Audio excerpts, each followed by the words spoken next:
básicos de termodinâmica. Em termodinâmica, a gente estuda as transformações que ocorrem com o material, com os gases, através do calor, que pode ser recebido ou perdido.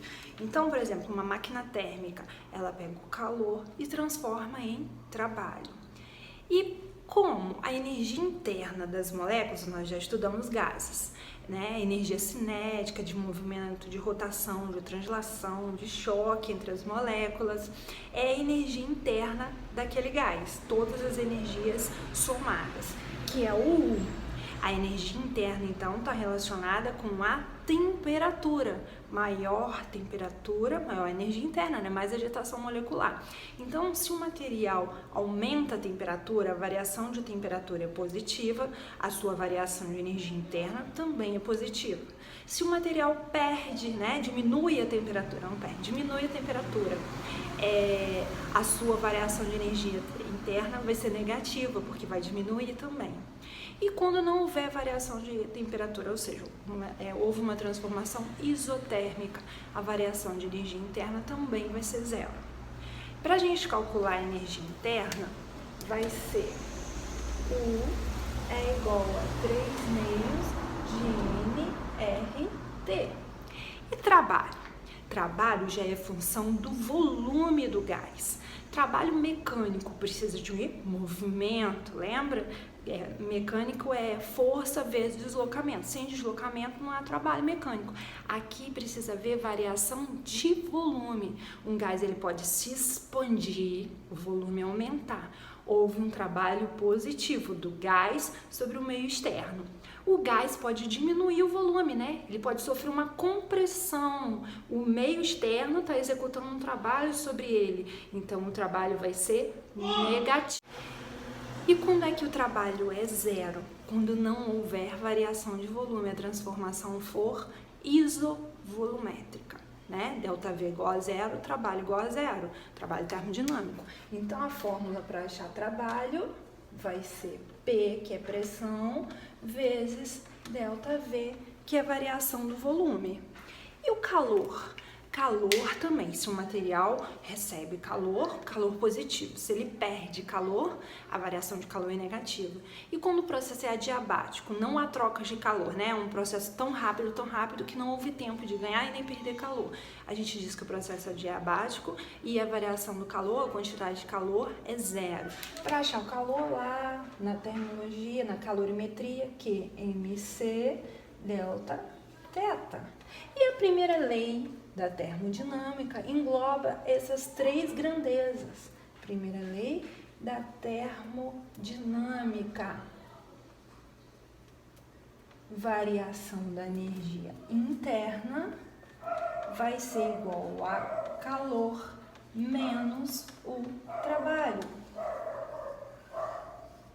Então, uma máquina, por exemplo, ela recebe calor e parte desse calor, uma máquina térmica, parte desse calor é transformada em trabalho. Então, a gente tem uma máquina que ela vai receber calor, que vai variar a energia interna dela, e ela vai executar trabalho. São as máquinas térmicas. E se for uma máquina frigorífica, essa máquina vai perder calor. Ela vai perder calor. Quando a gente tem uma transformação cíclica, né? Começa com um movimento e retorna para o ponto de onde começou. A gente, por exemplo, compressão e expansão do gás.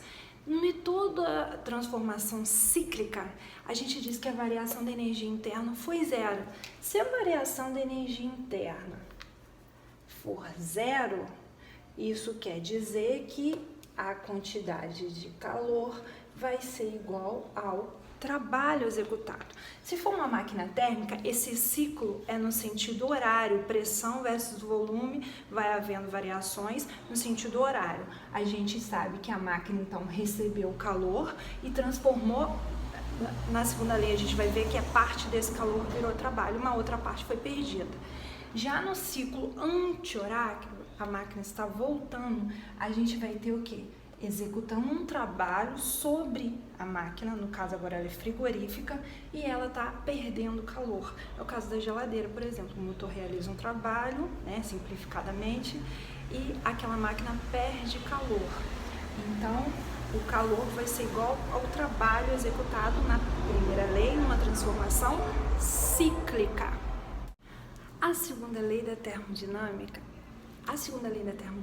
já fala que nem todo o calor recebido pela máquina vira trabalho. Sempre uma parte é perdida. A gente pode ver, por exemplo, os carros.